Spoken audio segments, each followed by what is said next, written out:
प्रश्न दिया हुआ है कि संयोजकता इलेक्ट्रॉन का महत्व लिखिए व तत्व की संयोजकता निर्धारण में इसकी भूमिका बताइए।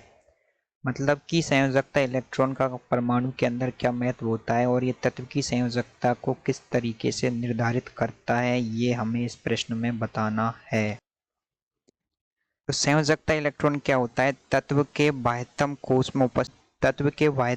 में उपस्थित वे इलेक्ट्रॉन जिनका आदान प्रदान करके तत्व अपने अक्रिय गैस विन्यास वाले अष्टक को पूर्ण करता है, उन्हें संयोजकता इलेक्ट्रॉन कहा जाता है। या तो वो इलेक्ट्रॉनों को लेगा या इलेक्ट्रॉनों को देगा। तो इसके लिए जो बाह्यतम कक्ष का उपयोग करता है, उस बाह्यतम कक्ष के इलेक्ट्रॉनों को ही तत्व के संयोजकता इलेक्ट्रॉन कहा जाता है। संयोजकता इलेक्ट्रॉन की परिभाषा होती है कि तत्व के बाह्यतम कक्ष में उपस्थित इलेक्ट्रॉन जिनका आदान प्रदान करके तत्व अपना अष्टक पूर्ण करता है, मतलब कि जो अक्रिय गैस विन्यास को तत्व प्राप्त कर लेता है।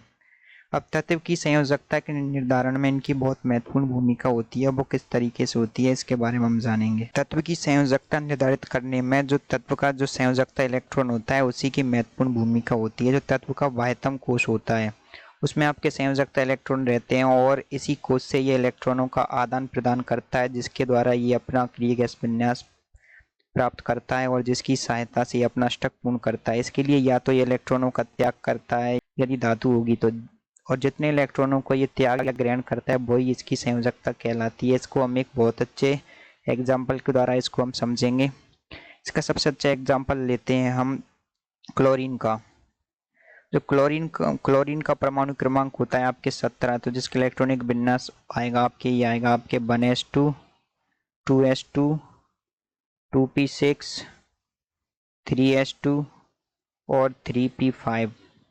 ये 2 2 4 और 6 10 और 2 12 और 5 17। तो अब हम देखेंगे इसका जो इसका अंतिम कोश है 3p5 है, इसका जो अंतिम उपकोश है।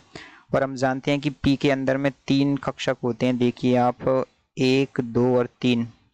और हम जानते हैं कि इसमें अभी 5 इलेक्ट्रॉन है और p में अधिकतम 6 इलेक्ट्रॉन हो सकते हैं, 1 2 3 4 5। तो इसमें ये अपना अष्टक पूर्ण करने के लिए किसी अन्य तत्व, मान लीजिए जैसे कि सोडियम के पास में एक इलेक्ट्रॉन अधिक है, तो एक इलेक्ट्रॉन ले लेता है।